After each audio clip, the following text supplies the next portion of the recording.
Pues un gusto estar con ustedes en este primer programa de Glovedades, que es un podcast en el cual vamos a tratar distintos aspectos del mundo mundial.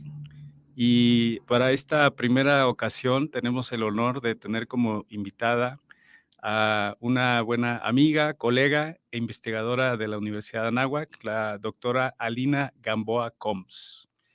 La presento. Ella es doctora en política por la Universidad de Warwick. Tiene una maestría en economía política internacional por la misma universidad. Su licenciatura la hizo en relaciones internacionales y civilización y lengua francesa en Scripps College en Claremont. Y además, pues es colega de profesora de la Facultad de Estudios Globales y también investigadora titular del CAIRI. Alina, es un gustazo tenerte en este primer podcast que estamos haciendo.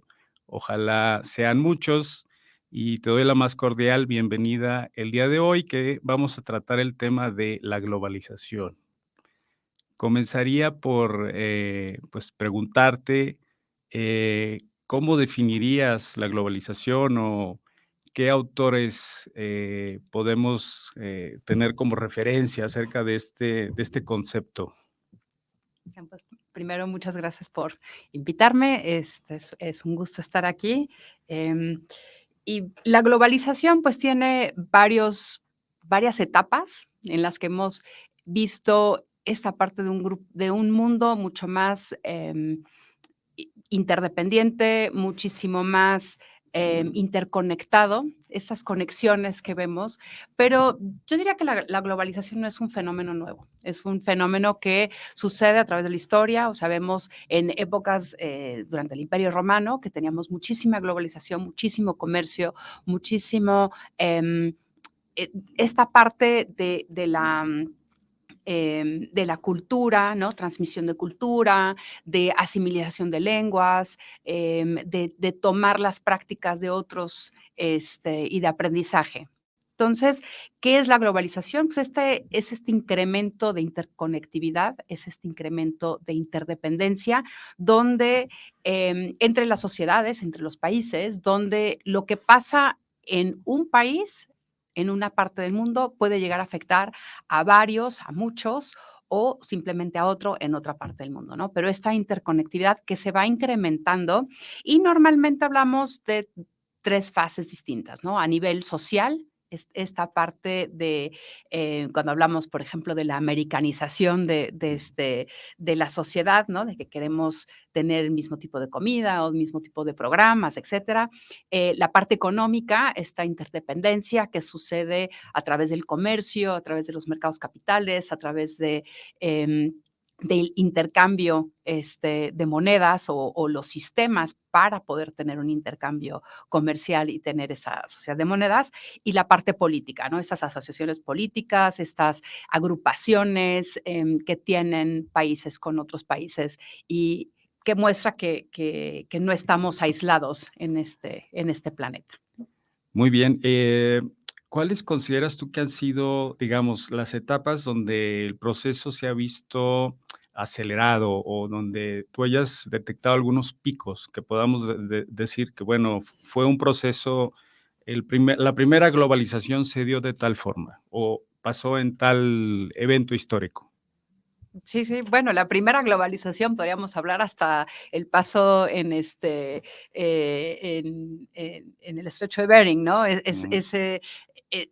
Esa parte donde donde los seres humanos fueron a poblar el mundo, ¿no? Eso podríamos hablar de la primera globalización. Pero cuando empezamos a ver mayor comercio durante, empezando por Mesopotamia, luego siguiendo con Grecia, con y luego el Imperio Romano, empezamos a ver una globalización muy fuerte en el que no nada más es la parte comercial, sino ya empiezan con las monedas, buscar formas de homogenizar la moneda, ¿no? De decir que esta moneda vale igual en un país como en otro país. Em, Vemos cómo mientras está en su apogeo el imperio romano, crece Y luego, durante la Edad Media, y en particular cuando empiezan la peste y otras, empieza a retraerse un poco, ¿no? Y eso es lo que vemos con la globalización, viene como en diferentes fases, no necesariamente, no es un proceso lineal, no es un proceso de que empieza en punto A y va a terminar en un punto B y hay algo en el inter, sino que la globalización es algo que pasa y tanto avanza fuertemente, a veces tenemos la impresión que retrocede, como en estos últimos años, hablamos de un retroceso en la globalización, pero podemos solo hablar de retroceso si estamos hablando de algo lineal, porque lo que vemos son estas olas, estos momentos donde se acelera, como dices, y en otros momentos que, pues, hay una diferente parte de interacción en el mundo, ¿no? Justamente esto que mencionas me hace mucho sentido y sobre todo por el tema que en últimos tiempos vinculamos al proceso de globalización con crisis. Ujú. Entonces, como que hay esta percepción de que la globalización necesariamente pasa mediante, como lo decías, varias etapas, procesos, pero a veces la crisis puede acelerar o desacelerar el proceso de globalización. ¿Podrías comentarnos algunas crisis, algunos ejemplos donde haya sucedido esto en los últimos, no sé, 5 o 6 lustros? Una cosa de recuerdo yo, por ejemplo, la crisis de México, el efecto tequila, ¿no? Que le llamaron en el 94, 95 por ahí, que fue una crisis bastante fuerte y que pues tuvo efectos, podríamos decir, globales, porque lo que pasó en México pues afectó a muchos países. ¿Nos podrías comentar algo a este respecto? Sí, o sea, normalmente las olas de globalización tienen que ver con algún cambio, ya sea en el ámbito político, económico, o sistémico, ¿no? A nivel global. En ese momento tienes la apertura de la cuenta capital en la mayoría de los países, ¿no? Esta recomendación de abrir tu cuenta capital. Entonces, al momento que se empiezan a abrir las cuentas capitales, el permitir el libre movimiento de capitales, a través de las fronteras, abrió bueno, o iluminó un problema que seguramente estaba, pero no se habían dado cuenta, de que, si tienes abiertas las cuentas capitales, tienes que sacrificar o tu autonomía de banco central o tu, o un tipo de cambio estable.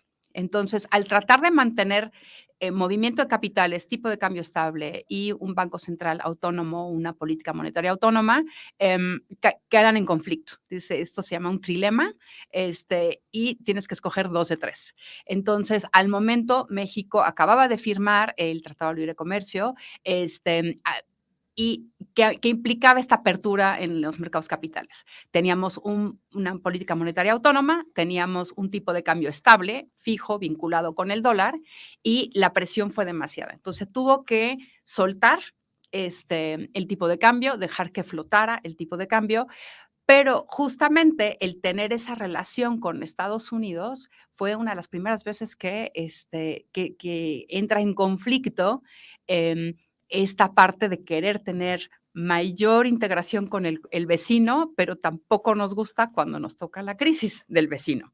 Entonces, Claro. el efecto tequila y años después se vio que el efecto tequila, o sea, 94, 95 tenemos esta crisis en México, 97 empieza la crisis asiática, 97, 98 llega la crisis de Rusia y todas parece haber un efecto dominó entre esas crisis. Cada vez que hay crisis, la reacción es tratar de cerrar los mercados. ¿Por qué? Porque de repente te sientes vulnerado, ¿no? Tengo tan abiertos los mercados, pasa una crisis, pues lo cierro, ¿no? Este, como ahora, ¿no? El querer tener unas cadenas de suministro muy amplias a través del mundo, se interrumpen, tienes escasez y la reacción es, vamos a regresar esas cadenas a lugares más cercanos o tener una seguridad. ¿Qué podemos hacer para cerrar esas cadenas? Entonces, es algo similar. En esas crisis monetarias, pues, querer cerrar la parte monetaria, no dejar o tratar de regresar los capitales al país de origen, no tener tanta vinculación y cuando todo va bien, abrir. Yo creo que es una de las cuestiones de la globalización. La globalización no la notamos todo el tiempo. Puede ser que esté caminando tranquilamente o hay cosas que siguen profundizándose a nivel globalización, pero cuando nos damos cuenta es cuando pasa una crisis, cuando pasa algo que destaca los factores negativos. Y ahí es cuando de repente decimos, está muy, muy globalizado el mundo, hay que retraer. Claro, claro. Y sobre todo, creo que ahora en esto que está sucediendo con la crisis de Ucrania, Rusia, y como bien lo mencionabas, ha habido pues un desplazamiento de sobre todo pues todas las cadenas de producción. Entonces, se está dando este fenómeno del nearshoring, que buscas estar más cerca de los lugares a los cuales vas a vender, a tu mercado. ¿Consideras que este proceso de nearshoring sería como algo, una etapa, digamos, posterior, superior a la globalización? ¿Ya ha pasado antes? ¿O cómo ves este momento que estamos viviendo actualmente? Pues sí ha pasado antes. Yo creo que realmente siempre fue algo de cercanía, ¿no? Buscar lo más cercano, lo más práctico. Creo que el que fuéramos a lugares tan lejanos para proveernos ya sea de productos o de materia prima o de algún alimento, es algo muy nuevo, ¿no? Em, eh, el que puedas tener, eh, productos agrícolas todo el año, independientemente de si es temporada en tu país, es algo relativamente nuevo. Y ha cambiado con la forma de empaquetar, el tipo de contenedores, el poder refrigerar, etcétera, ¿no? Eso es ya de los últimos 100 años. Entonces, nearshoring yo creo que era antes lo que existía, lo desplazamos hacia un offshoring muy fuerte y ahora vamos a regresar a un nearshoring por lo que acaba de pasar con COVID o em, con Ucrania, ¿no? Entonces, creo que es más bien estamos regresando a esta cercanía, a buscar nuestros socios comerciales, los más cercanos, los más adeptos. Ahora, que no pase la globalización, para mí son procesos que pasan simultáneamente en todo momento, ¿no? En todo momento tenemos gobiernos y funciones locales que están funcionando, ¿no? Que están trabajando a nivel estatal, a nivel nacional, a nivel regional, a nivel global. Entonces, si el nivel global de repente pierde un poco eh, no es el que tiene mayor protagonismo, no quiere decir que ya no existe, simplemente que en este momento hay otros protagonistas. Estamos viendo mayor protagonismo en las regiones, por ejemplo, porque algunos de los problemas que están surgiendo son problemas que se pueden abordar mejor a nivel regional.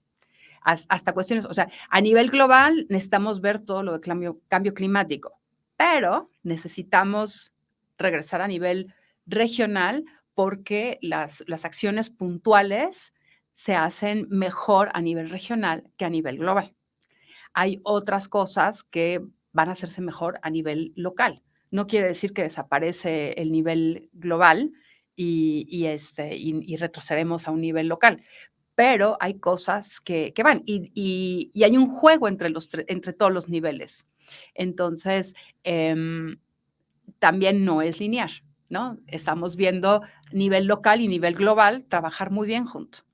No necesariamente tienes que pasar por todos los intermediarios, sino que ahorita tienes todos los niveles trabajando, pero sí estamos viviendo un momento donde el nivel global ha sido un poco menos protagónico y están protagonizando los otros niveles. Claro, perdón, creo que el protagonismo de los gobiernos locales, sobre todo a nivel internacional, en lo que se ha denominado un proceso paradiplomático o la paradiplomacia que realizan, pues se ha incrementado en los últimos años. Eso ha sido innegable.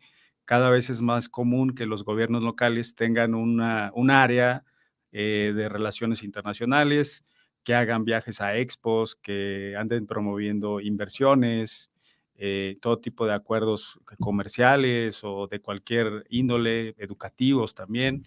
Entonces, creo que pues la relevancia de lo local se ha vuelto como este concepto, ¿no? Que glocal, let's go Ujú.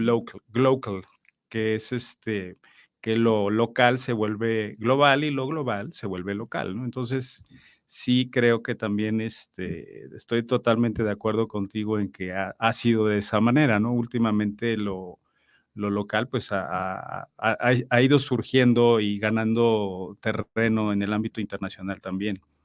Eh, Ahora, este proceso de regionalización, ¿crees que vaya a significar que, por ejemplo, por decir algo, Norteamérica, va a contribuir a que se fortalezca más que otras regiones? O qué región verías tú como que con más potencial o con más dinamismo económico, no sé, financiero? Asia,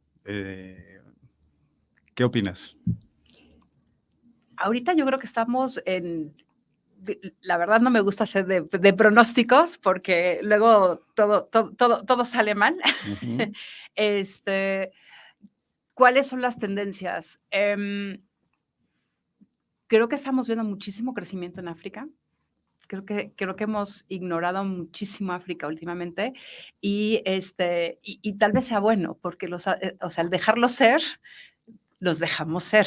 Entonces pueden buscar formas de crecimiento más endémicas, que tengan más sentido en el contexto en el que viven allá, porque lo que no ha funcionado es tratar de transplantar políticas, transplantar procesos económicos de una región a otra y decir, tomen, aquí está, resuelta, así lo hacen, ¿no? Como una receta de cocina, así tal cual tienes que hacerlo y ya todo se va a arreglar, sin tomar en cuenta que pues no tienen las mismas, si seguimos con la analogía con la receta de cocina, no tienen ni ni los mismos ingredientes, ni las mismas, ni la misma altura, ¿no? Tienen que cambiar, hacer adaptaciones para las cuestiones locales, ¿no? Para ellos. Entonces,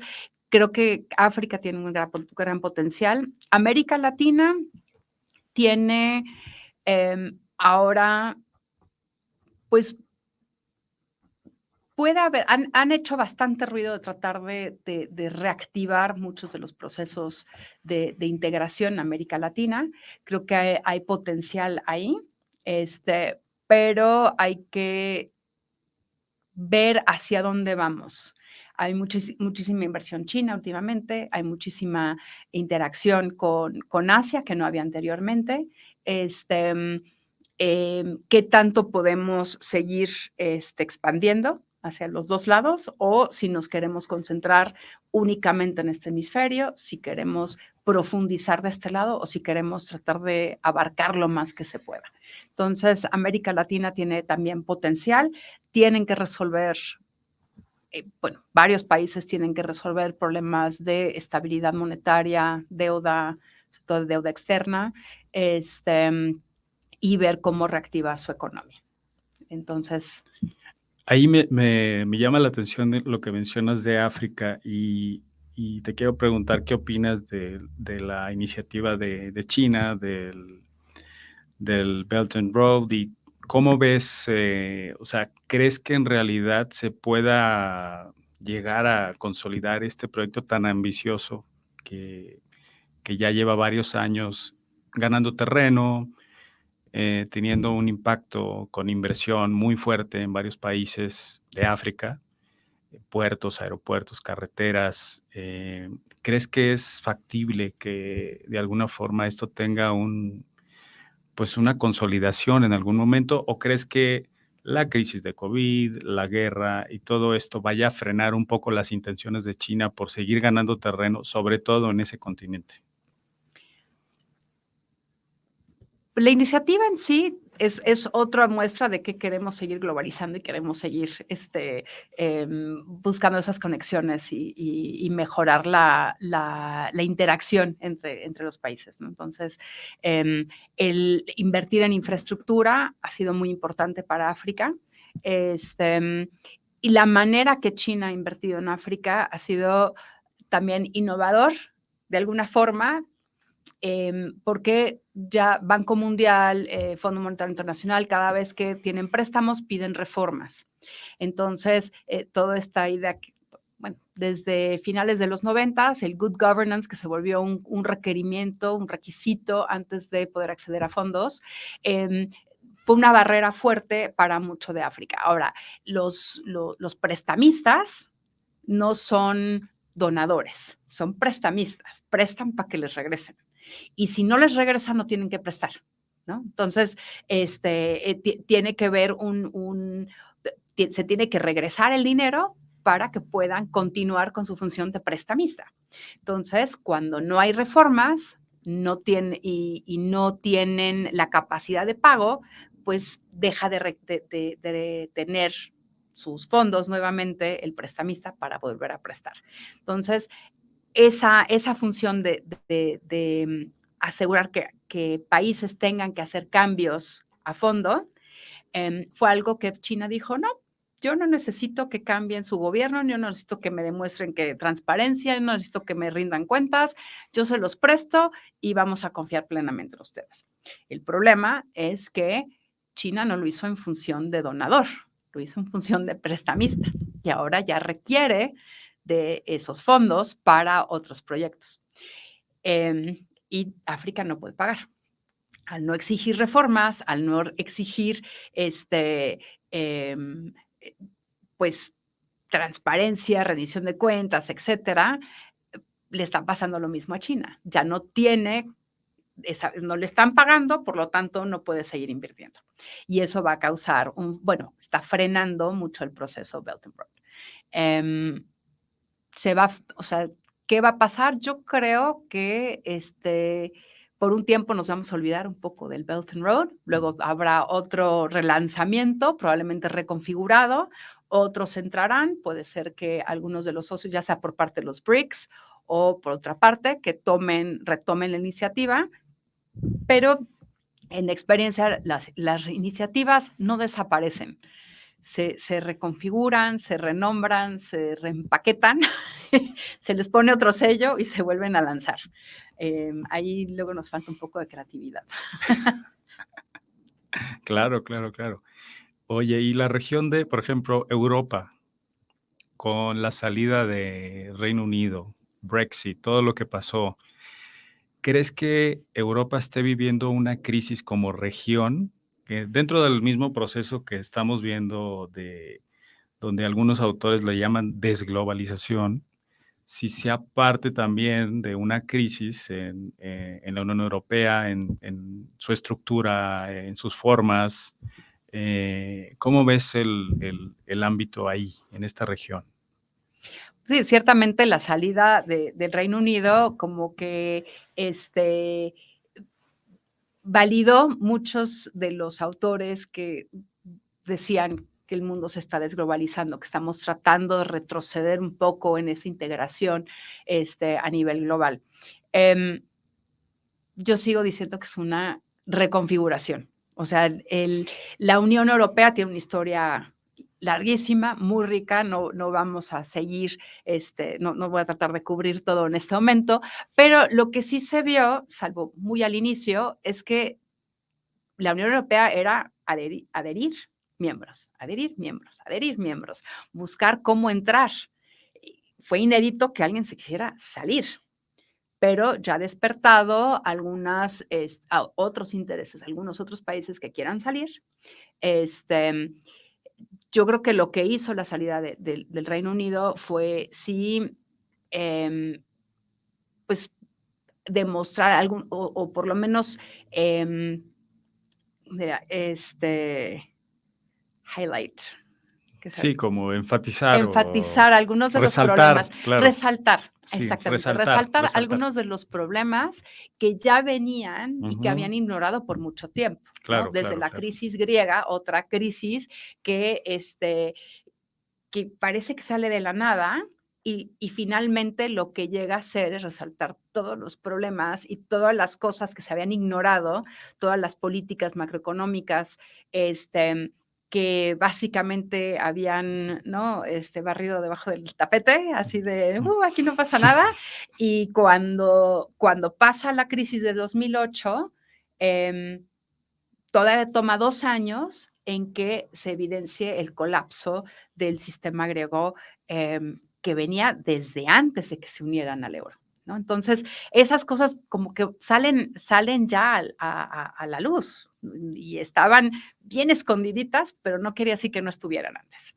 Entonces, la Unión Europea, pues sí, sale el Reino Unido, pues, resalta estos problemas que ya tenían, anteriormente, pero otra vez es una reconfiguración. Macedonia, otros países todavía quieren entrar a la Unión Europea, la misma Ucrania quieren aplicar. Entonces, no necesariamente va a desaparecer, pero sí va a cambiar. O sea, van cambiando, se van yendo hacia otros lados y van cambiando, y se va reestructurando. Ahora, Europa no nada más es la Unión Europea como región. Hay muchos espacios, está el espacio económico europeo, está el espacio Schengen, o sea, hay varios espacios que abarcan partes o no partes de Europa. O sea, no todos son miembros de todos los organismos, pero físicamente, geográficamente, todos están en Europa. Entonces tienen que tener esa relación, esa vinculación por estar en el mismo, ¿no? El En la mismo misma. parte del mundo, Claro, claro, claro. este, pero ahí deciden qué tanto quieren participar en el ámbito regional o qué tanto quieren participar como país, como un estado individual. Sí, ahí, bueno, el tema de Reino Unido a mí, bueno, al igual que tú, tuve la posibilidad de hacer un posgrado en Reino Unido y siempre me mantengo al tanto de lo que está pasando y la verdad es que estos últimos meses han sido, pues, complicados Sí. y también, pues, te quiero preguntar a ese respecto, ¿cómo ves, Reino Unido está tomando las decisiones correctas? ¿Están, viendo a qué segmento, a dónde se van a con quién se van a ir? ¿Cómo ves Reino Unido? ¿Se va a quedar aislado? ¿Va a crear su propia región? ¿O crees que qué va a pasar con Reino Unido? Bueno, yo creo que siempre salen adelante, finalmente. Ahora, si están tomando las decisiones correctas, yo creo que algunas decisiones las tomaron con ciertos supuestos. O sea, las decisiones que tomamos las tomamos de acuerdo a nuestros supuestos. Y en relaciones internacionales, eso normalmente tiene que ver con nuestro punto de vista teórico o esa parte que dice, así creo que funciona el mundo. Entonces, los supuestos con los que empezaron, sobre todo una vez que salió Boris Johnson y entró Liz Truss, se evidenciaron los supuestos. Independencia, ¿no? Tener ese nacionalismo, esa autonomía que están buscando, pues eran los supuestos que llevan cargando desde que sale Brexit, ¿no? Desde que empieza el voto de Brexit. Supongo que mi país puede ser autónomo. Supongo que puedo tener una independencia financiera. Supongo que no necesito la Unión Europea. Supongo que todo el mundo quiere forjar un acuerdo comercial conmigo. Supongo que, que mi banco central y mis mercados financieros son estables y que la gente confía y los inversionistas confían en mi capacidad, ¿no? Entonces, esos supuestos se fueron rompiendo uno por uno por uno y sí causó un poco de crisis. ¿Por qué? Porque cuando tu supuesto se desmorona, tienes que crear otro supuesto. ¿Cuál va a ser mi supuesto ahorita? Tal vez no soy tan independiente como que me gustaría. Tal vez no todos quieren hacer tener nuevos acuerdos comerciales conmigo. Y si los tengo, como ahora el de Reino Unido-Japón, no necesariamente va a ser mejor que lo que tenía antes.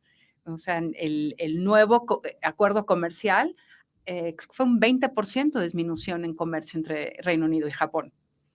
Entonces, Ahí te dice mucho, ¿no? exactamente, pero no es, o sea, las decisiones fueron incorrectas o los supuestos. Yo creo que ahí el supuesto fue el incorrecto. Y también el otro supuesto fue que pudieran regresar a o retomar políticas, y esto yo creo que hasta en todo el mundo, lo estamos viendo en México igual, que políticas que funcionaron en los años 50, o los años 70, o sea, las queremos retomar porque funcionaron una vez. Y dices, porque funcionaron en los 70s, en un contexto global muy diferente al que tenemos ahorita, no quiere decir que van a funcionar ahorita. Entonces, estos planes de recorte de impuestos em, y, y- y tratar bueno, subir las tasas de inflación, perdón, subir las tasas de referencia para bajar la Ujú. inflación, no necesariamente va a funcionar cuando ya están abiertas las cuentas capitales, ¿no? El contexto de Thatcher todavía no abría las cuentas capitales. Ahora sí. El contexto de Thatcher no tenían la vinculación en Europa antes entre todas las monedas. Ahora sí. No estaban abiertos todos los mercados 24/7, ¿no? De hecho, The City en Londres tuvo el crecimiento en los mercados capitales y financieros ¿por qué? Porque era Londres cruzaba horarios abiertos, ¿no? De Nueva York y de los mercados asiáticos. Entonces era como que el puente entre los dos mercados, porque sí tenía, creo que de hora y media, 2 horas abiertos al mismo tiempo que Wall Street y al mismo tiempo que Japón. Entonces fue una ventaja, pero ahora, cuando todo está abierto todo el tiempo, puedes hacer transacciones en cualquier momento, pues ya no es una ventaja tan fuerte Claro. y no están compensando todos esos cambios, o sea, no están tomando en cuenta todos esos cambios en tomar decisiones y en revisar sus supuestos. Oye, y ahí hay una cuestión que es de interés para México, porque México está negociando, viendo un tratado de libre comercio con Reino Unido. ¿Cómo ves o qué sugerirías para este tratado de libre comercio con Reino Unido de México? Porque ya, digamos, ya es en un contexto no de la Unión Europea, obviamente ellos ya, ahora sí que, pues, solos. Entonces, ¿cómo ves este tratado? ¿Lo ves con buenos ojos? ¿Lo ves, factible, viable, que se pueda beneficiar nuestro país de este tratado? Sí, yo creo que se puede beneficiar, o sea, es mejor tenerlo que no tenerlo. Hasta que entre el Tratado de Libre Comercio México-Reino Unido, sigue en vigor el Tratado de Libre Comercio México-Unión Europea. Se siguen rigiendo por esos, em, por los lineamientos dentro del otro tratado. O sea, no ha desaparecido. Es parte de lo que negociaron al salirse, que hasta que tengan el reemplazo pueden seguir comerciando bajo los mismos lineamientos. Bueno, eso tengo entendido. Entonces, según yo, no cambia tanto hasta que entre en vigor el nuevo. Ahora, ¿qué es lo que va a convenir tanto para México como para Reino Unido? El Tratado de Libre Comercio México-Unión Europea se negoció en 99 más o menos. No me acuerdo exactamente cuándo entró en vigor, pero fue negociado en esa época. Hay cosas que no se habían tomado en cuenta en ese entonces. Entonces, se tiene que o sea, al momento de hacer el nuevo, se tiene que tomar en cuenta nuevas cosas, energía verde, energías alternativas, em, mayor énfasis en derechos humanos, que no estuvo en el primero, tanto como probablemente debió. Entonces, México puede beneficiar. Para algunos, el que se pongan esas cosas por escrito en tratados internacionales lo toman como una afrontación a la soberanía, pero más bien es una ventaja para el país que está negociando. O sea, es una manera de decir, esto me importa, y lo ponen a nivel internacional, em, para el bien de nuestra sociedad. O sea, el que México respete los derechos humanos es bueno para México. El que Claro. México use energías alternativas y tenga menos contaminación y tenga menos afrontación, o sea, es bueno para México. El que tengamos mejor este, em, mejor trato a nuestros trabajadores, mejores horarios laborales. Es bueno para México, es bueno para la producción de México, es bueno para México como sociedad, como país, etcétera. Entonces, tenemos que tener mucho cuidado de no envolvernos en la bandera y decir, no nos digan cómo hacer las cosas porque somos México, y en vez de decir, yo lo estoy negociando por el bien de mi país. Y sí voy a estar de acuerdo con buen trato a los trabajadores, con buenas, eh, buenos modos ambientales, por el bien de mi país, no porque me está diciendo alguien. O sea, se nos olvida que cuando estamos negociando somos todos, o sea, México está negociando. Y cuando estas cosas se integran a un tratado, viene por los 2 lados. Entonces, es una oportunidad de asentar cosas que al final van a ser buenas para nuestro país. Muy bien, y en el contexto global, ¿cómo ves la situación de México? O sea, te pregunté por, Reino Unido, Tratado de Libre Comercio con Reino Unido, Ujú. pero en el contexto global, o sea, ¿cómo ves, bueno, lo de la renegociación del Tratado de Libre Comercio, el papel que tiene México en el mundo? ¿Crees que se pueda beneficiar más de alguna forma con este proceso de desglobalización, globalización que estamos viendo? ¿Cómo ves a México en su región? Eh, ¿qué cosas piensas que podríamos esperar en los años venideros? Em, México creo que ha hecho unas cosas muy bien y otras cosas todavía le faltan, ¿no? Mm, Entonces, ¿qué ha hecho muy bien? Tratados de libre comercio, el exportar, el buscar forma de tener mayor crecimiento, este, lo hemos hecho muy bien, ¿no? Lo que hemos hecho un poco mal es que nos posicionamos como un país con bajos salarios, o sea, esa es nuestra ventaja. claro, Dices, la esa no ventaja debe ser nuestra comparativa, claro, ventaja, no, no, sí. no debe ser eso. Nuestra ventaja no debe ser salarios bajos, Mm, debe ser, buena producción, em, y, y leyes más flexibles que en otros lados, digamos. Entonces, no debería ser tampoco nuestra ventaja de que tengamos leyes flexibles opcionales, claro. este, o bajos impuestos a las empresas que vienen a México, ¿no? También, porque no es bueno porque finalmente tienes una desventaja con las empresas nacionales que sí pagan los impuestos completos, las internacionales tienen menos y menos dinero se queda en México. Entonces, esas cosas no tan bien. Tratados, vinculación, ¿cómo dices? Para diplomacia en general ha sido muy buena. Hemos tenido buen movimiento ahí. ¿Qué es lo que nos ha faltado? Bueno, en adición a cambiar nuestras ventajas comparativas, y yo creo que la forma de hacerlo es invirtiendo fuertemente en la educación. Em, y educación a todos los niveles.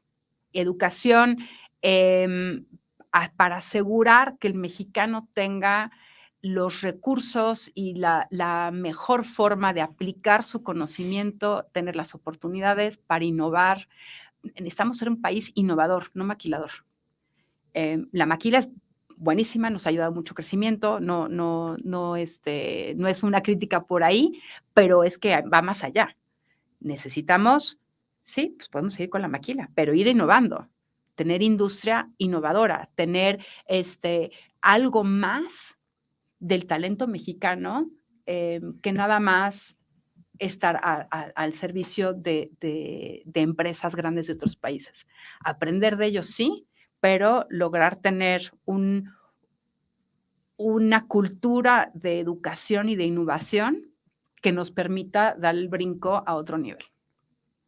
Muy bien, y ya para Para finalizar y cerrando este primer episodio, te quiero preguntar de tu perspectiva, tu visión acerca de la globalización misma. O sea, eh, vemos críticos, vemos gente que pues quieren que se vea de otra manera, que el proceso sea más amable, diferente o inclusive que ya no exista. Desde tu punto de vista, ¿qué es lo que sigue para la globalización?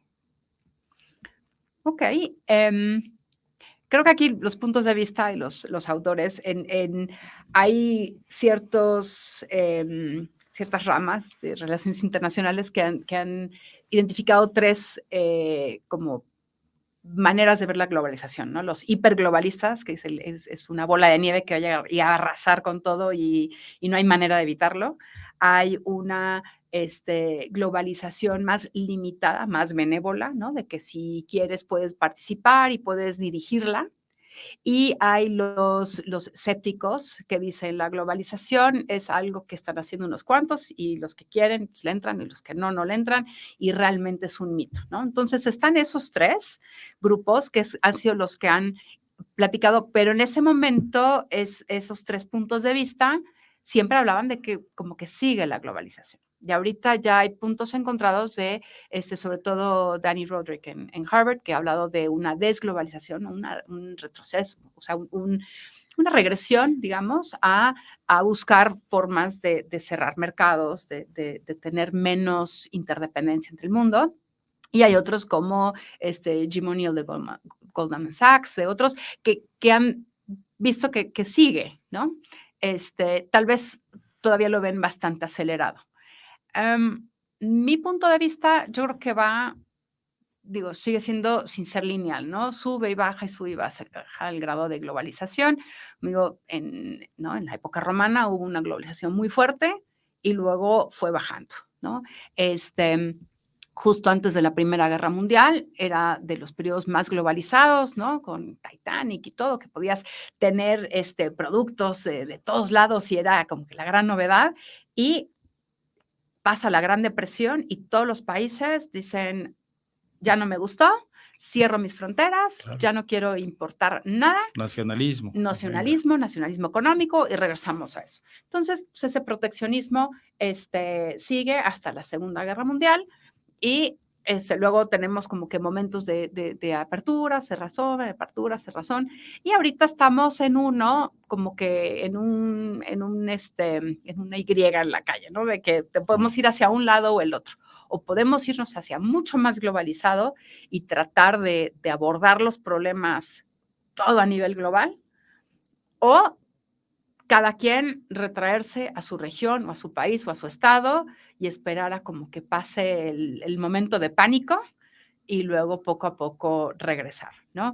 En los últimos 10 años ha habido menos inversión en mercados capitales, o sea, menos movimiento, pero también se están abriendo otras tecnologías como blockchain que pueden detonar un mayor comercio internacional al facilitar toda la parte bueno, todavía falta resolver muchos problemas, pero tiene la capacidad de acelerar el comercio y de quitar muchos de la fricción en el comercio, sobre todo en los medios de pago. Entonces, podría irse a un lado o al otro.